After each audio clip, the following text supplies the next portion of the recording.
Good afternoon. Good afternoon. Let's take that.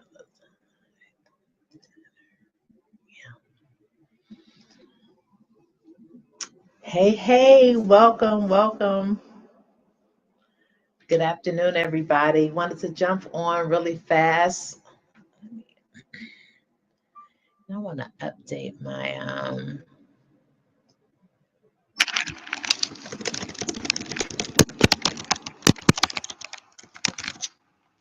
right.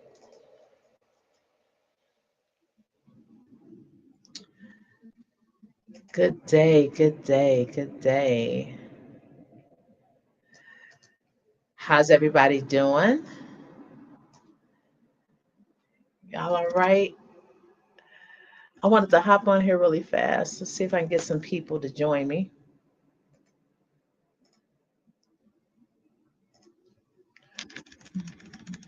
Happy Tuesday.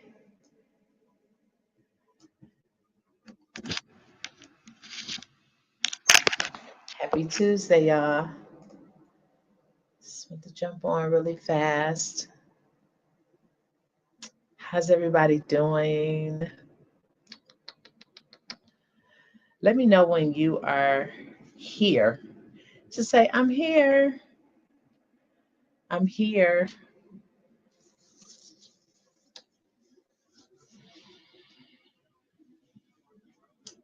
Happy Tuesday.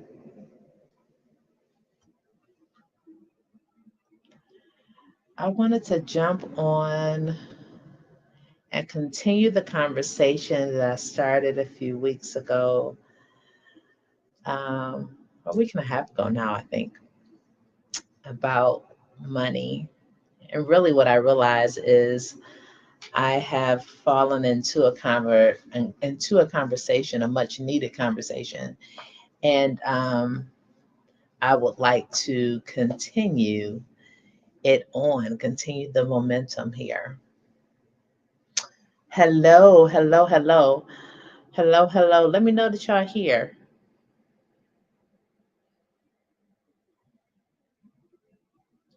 Hello.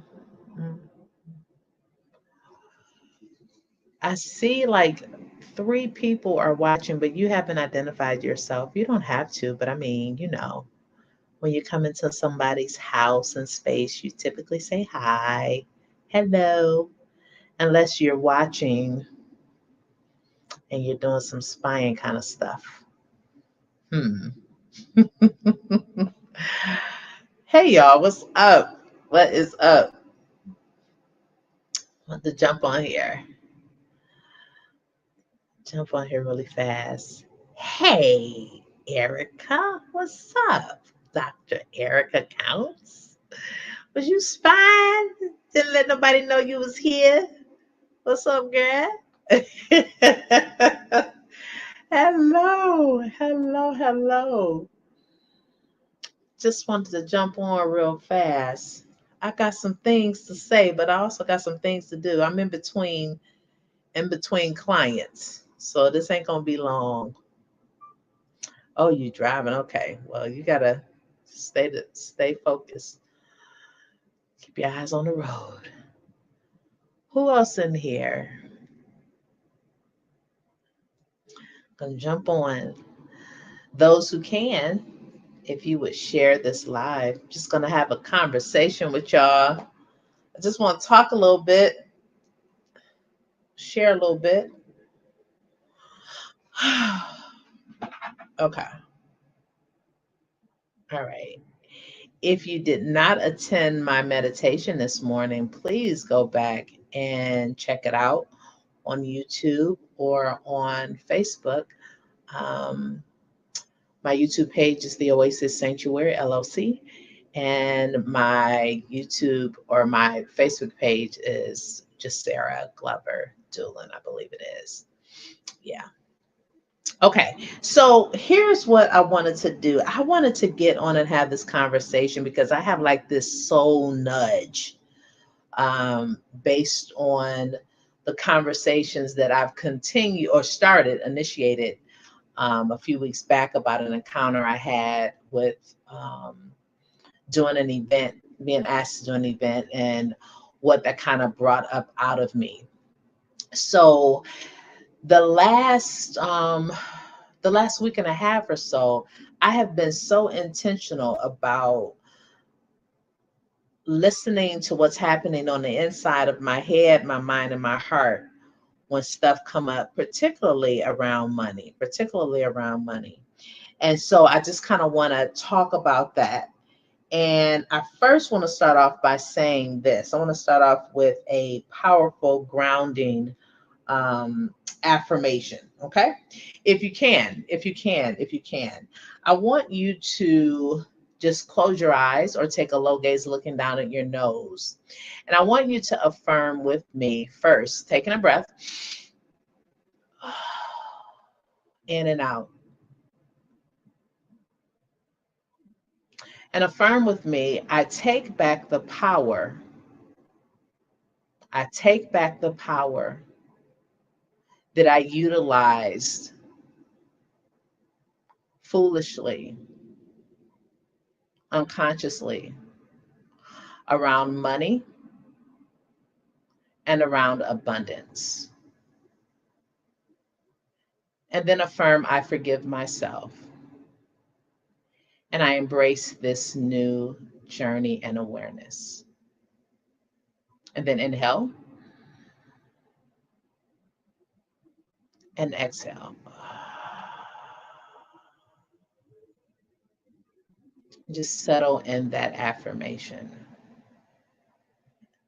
And I want you to center yourself there as we begin the conversation. Okay. All right. Okay. So I wanted to kind of talk about my first connection to money, and the soul lesson that money taught me, has been teaching me over the years, but in particular, the soul lesson that I've been learning of late as it pertains to being a business owner and being in business for myself. Okay.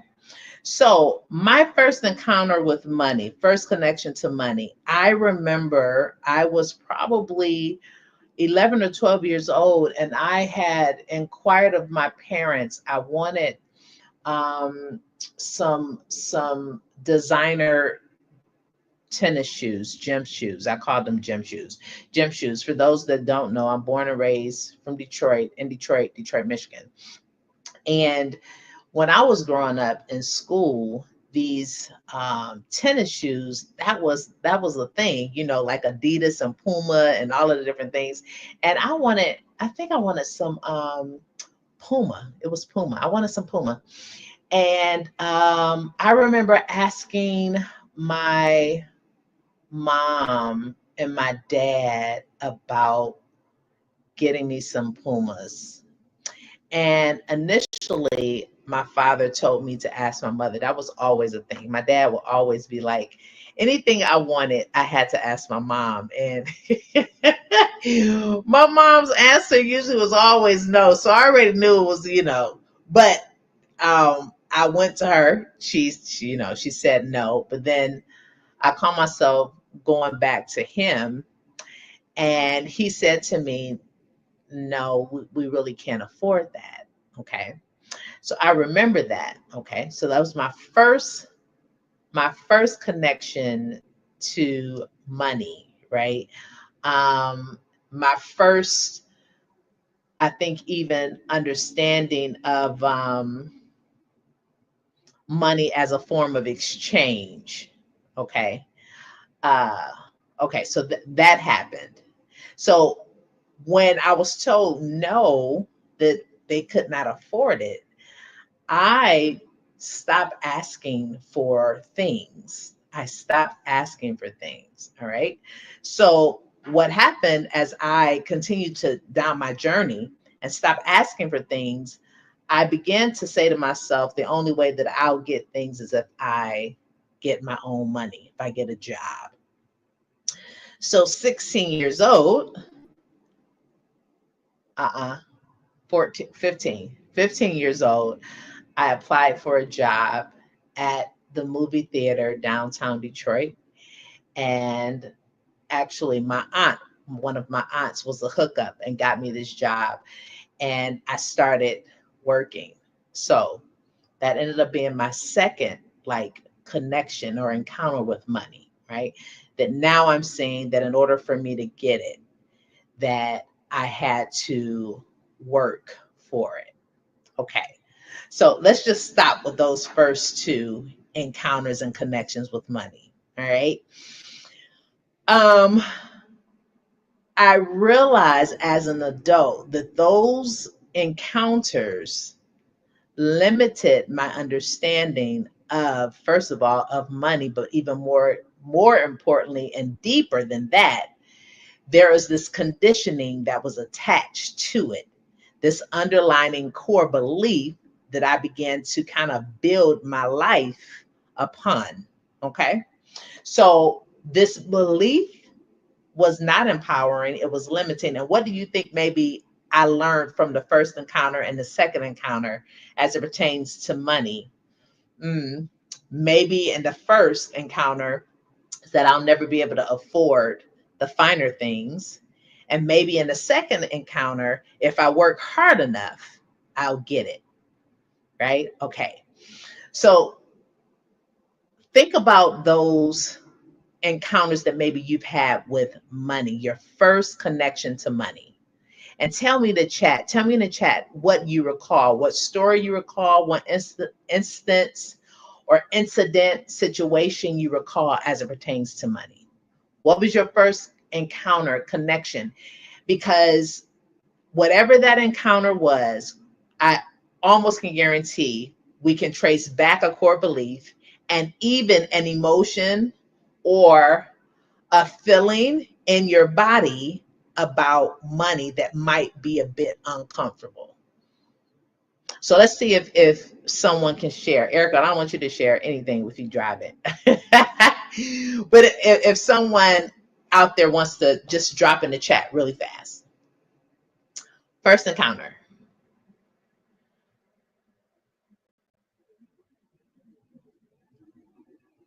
First encounter with money, empowering or limiting. That began to establish an early relationship, right, between earning and even spending. Right, it was limiting. Okay. Anybody else? What was your experience, your first encounter with money?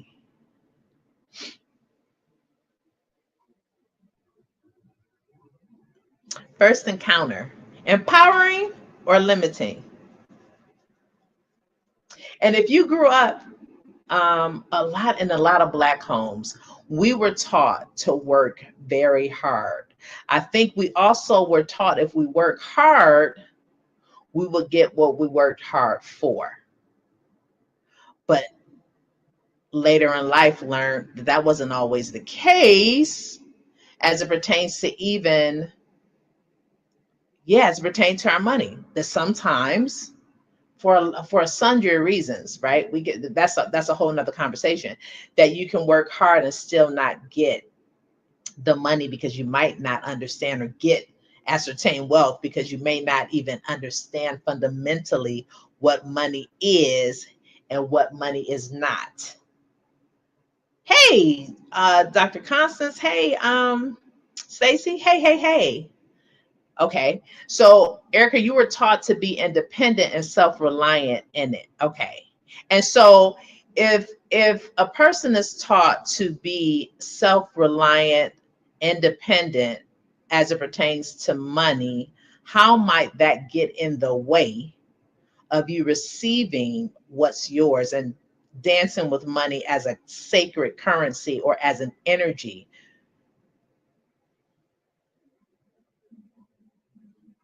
This feels like feel like I'm doing a public, like a collective therapy session in a way. It's not though. This is a discussion. Oh God. Right?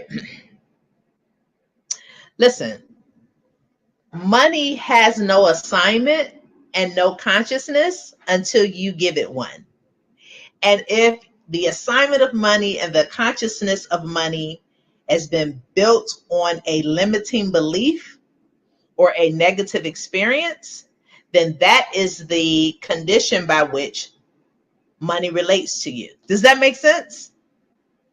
If money is a tool and a form of exchange, we get to kind of define what that looks like. So if my core belief about money is that I have to work hard, then what I'm teaching money is that, hey, you only can come to me if I work hard, and my hands are not open for me to receive without work. Okay. How does that feel real fast, real quick? How does that feel real fast? Real quick, real fast. Hey. If money is currency, right? And if we are the ones that assign its consciousness and give it an assignment, if that be the case, then where we are in our money journey, or where we are not in our money journey, is because of our own internal perspective, thoughts, core beliefs.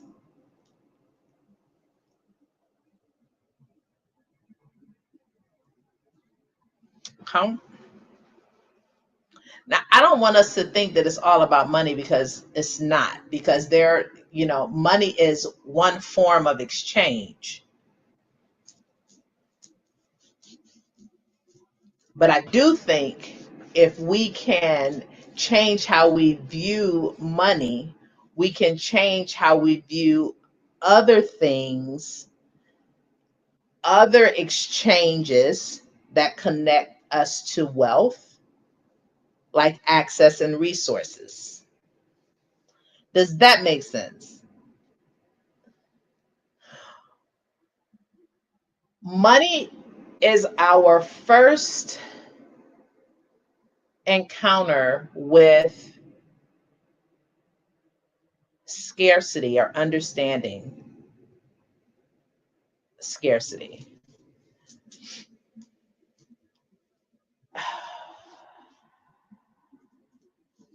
You can let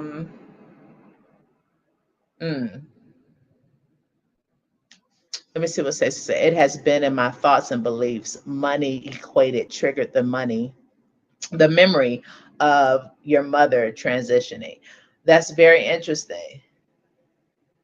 Huh. See, I'm curious about that, how that triggered the thought of money. When you think of money, what comes up for you? Is there a response in your body? Is there a nagging thought? Is there a memory? Is there a vision?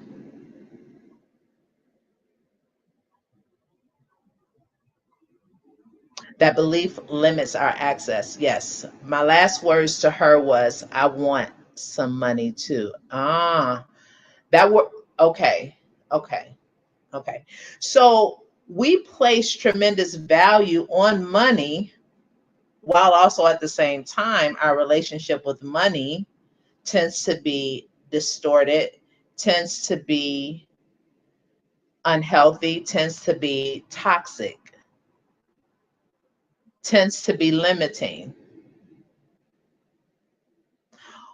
I think sometimes we think that having the money is the end all be all. And it really isn't. It really is the beginning of learning how to dance with wealth and creating a wealth mentality, a wealth mindset. We have so much like work to do in the area of our consciousness, what we tell ourselves, what we feed ourselves, right? What we believe, the things that we feed ourselves consistently often reflects what it is that we believe. right?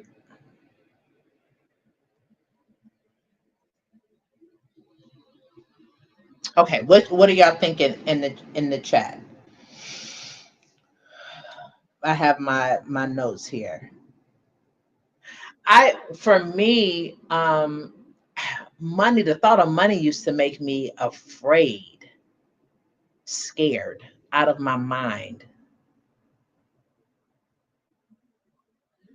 So said, growing up, my first encounter with money was limited to what I saw and learned within the walls of my home.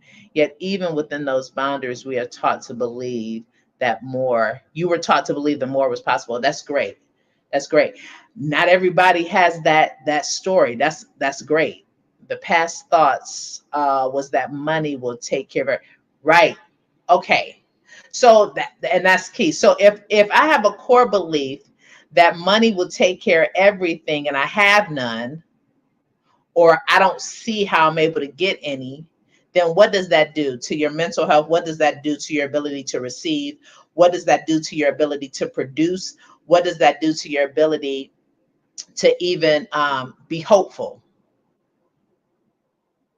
Because I'm not suggesting that money is the end all be all, because it is not. It is not.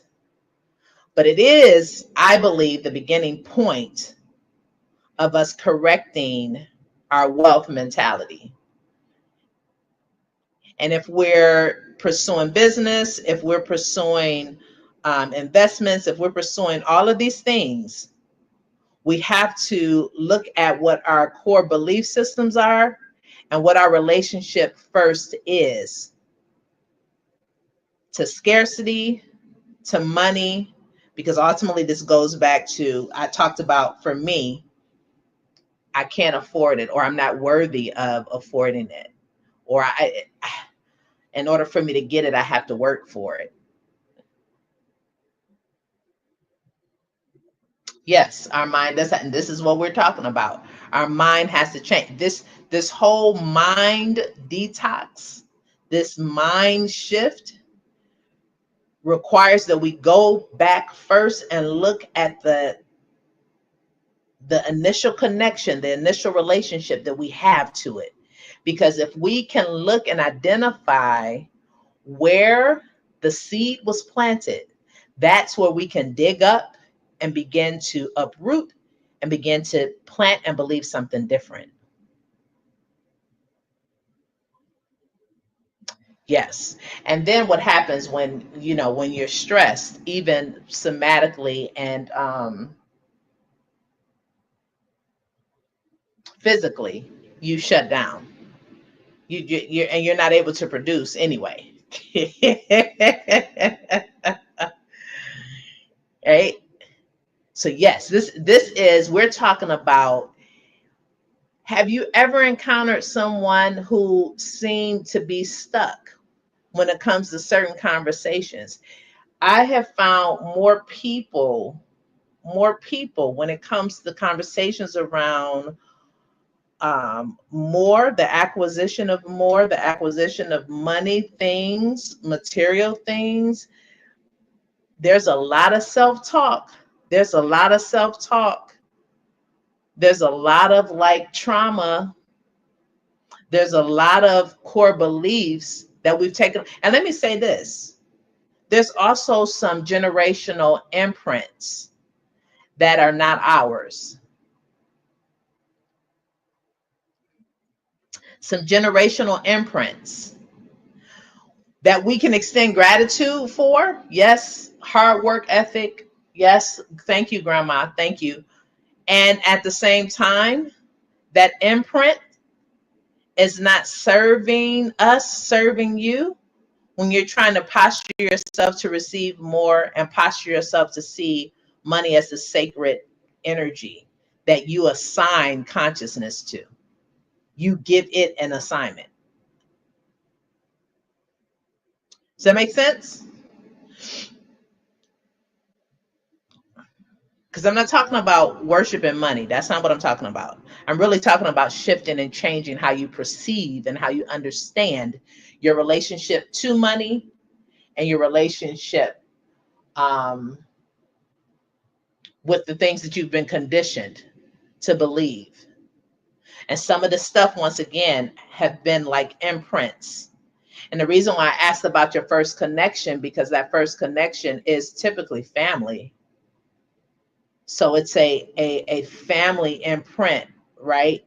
That's been there and imposed upon you that wasn't even yours in the first place. Like that whole idea. And I think about the example that I gave even as a kid. I wasn't afraid to ask for anything. I wasn't afraid. But after being told no so many times, that did something to my curiosity, that did something to my imagination. It limited my ability to believe and to receive and to have hope in the impossible. Then this all ties into how we view God and how we handle God and so much. Am I making sense? So see what it says here. In another encounter at 10 or 11, I was exposed and saw that people of color could have and did have. And that's great. That is like so phenomenal. I wasn't exposed to money and people with money until I left my home, until I left Detroit. I was 27 years old. So I had a lot of undoing. I remember I was 20, I was 29, I think. 29, 20, yeah, 20, yeah, 29-ish when I stepped into my first mansion. I knew someone who had a mansion built from the ground up. But that was the first experience. And then God, when I left, for me, I had to leave where I was. Where I was, Detroit at that time was poverty stricken. We lived in the hood. Although my father did an amazing thing in terms of he did purchase a house, right? Purchased the house. So that was a huge thing. He purchased the house probably maybe 5 years or so before he transitioned. But it was a smaller home. It wasn't a big home at all. But it wasn't until I left Detroit that I was exposed to people with money. I was not exposed to people with money. I was taught to serve. And this is why when I went live last week or so, why it was important that I energetically detach from the lie that who I am isn't, you can't assign some dollar to it, right? Because that has been my journey throughout a lifetime. And I'm not afraid to say that. That's just been facts. And so I've had to do a lot of internal work. And a lot of that work has also meant me releasing money, the money that I have, and trusting that it will come back to me. One of the things that I do now, the last 15 years or so, I'm giving constantly, because I've shifted from being anxious about the money, worried about getting it, to knowing that I assign the consciousness. I assign its consciousness, and it responds to me. And however I relate to it, it's going to relate to me back. And so I remember when I lived in Branson, the Spirit of God began to deal with me about giving to businesses. And this is no lie. Began to deal with me about giving to businesses and planning into Black business. This is before I started my business. I lived in Branson for three years. And when I did that, that also opened something in my sight, and my imagination began to kind of return to itself, because as a child, once again, I dreamt big. But after being told so often, no, you can't have it, we don't have it, I don't have enough, that sent some messages to me. And it's been a work. Stacey said, I was exposed to both sides at the same time. After the loss of the three core people in my life, I struggled in every area, including money. That's a blessing. I was not exposed. That's such a blessing. I don't know if I'm the only one out there in these streets, but I was not exposed to money. I promise that. And I'm gonna tell, and if I'm completely honest, and I'm gonna be honest, I did not learn how to even have a checking and a savings account, really honestly, until I was close to 26, 27 years old.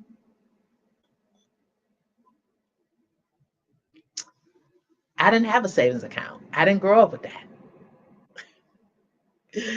Ah, goodness. Oh, goodness. Yeah. Yeah. It's like I had to start from ground zero when I left home. And then when I left home, because I did not know how to work with money, there were many times when I faced eviction. There are many times when I didn't know what to do with my, y'all, I'm telling the truth. I ain't got nothing to lose, nothing. I mean, I'm not there now, but what I'm saying is I know the work that has to be done, and it's constantly a work.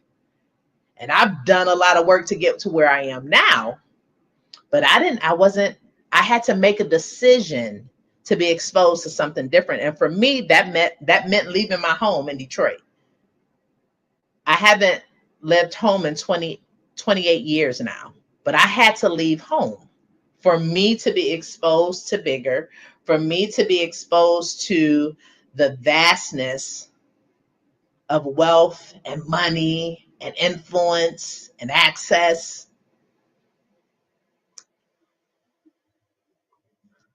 You know, said it is work. Yes, it is work. I understand now. I have my own money, and at 16, and left the country to live abroad. At 16, that's amazing. She was that's a blessing. We celebrate that. That's a blessing because I'm listen. I'm talking to women. I have my clients that I deal with, and some people are still stuck when it comes to this. And listen, that's why we're having this conversation. There's been some hard lessons, some soul lessons that money has taught me because I didn't know how to deal with it. That those imprints that I received because I didn't have a model. You know, it's when you get that faith or that belief that God will take care of it all. And if you serve, particularly if you serve in the church and if you do what's right, things will be taken care of. And it's not that God isn't a provider, but he gives us, tools and resources and common sense. Am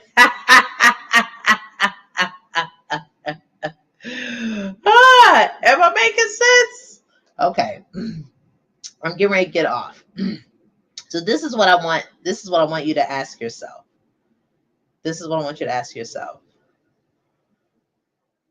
Okay. What has money been teaching you in this season? What is money teaching you in this season? Even if you have a pretty decent relationship with money, what is it teaching you? So I said that my relationship to money has shifted and I'm in a much better place and space. So something though that money is teaching me right now is that you can assign monetary value to your time. You don't have to do everything for free. And some of the things that you have done that you did not assign a monetary value to, you can. That's what money is teaching me. As I'm learning, researching, exposing myself to different ways and thought processes, different people. It's also teaching me that it wasn't meant to stay in one place. This is what money is teaching me now. Money is teaching me to diversify. Money is teaching, spread me out. I let money talk to me. Now spread me out, Jacera. Don't keep me just here. Spread me out.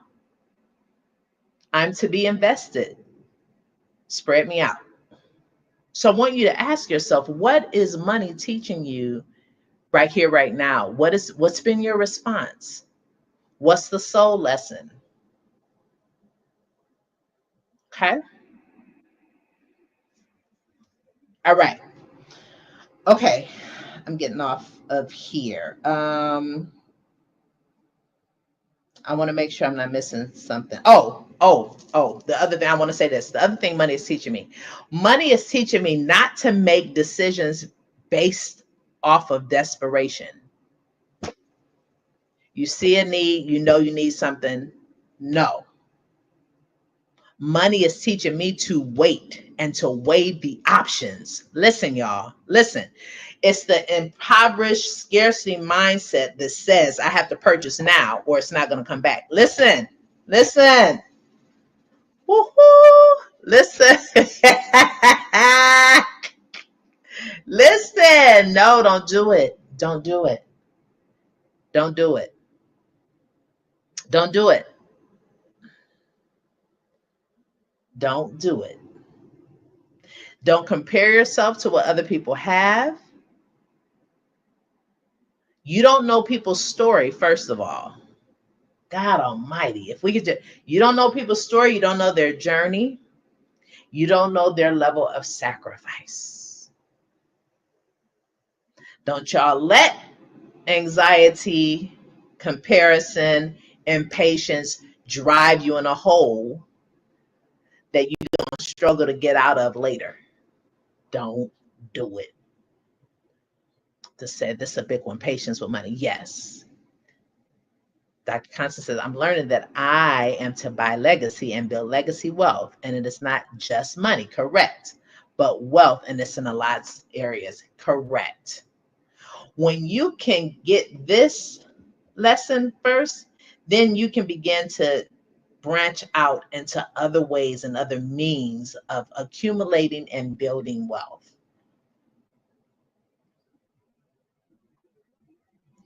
All right.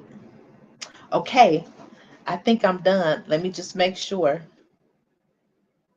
Okay. All right. I think that's it. I think that I'm done. Any final thoughts or questions for those that might be in the chat?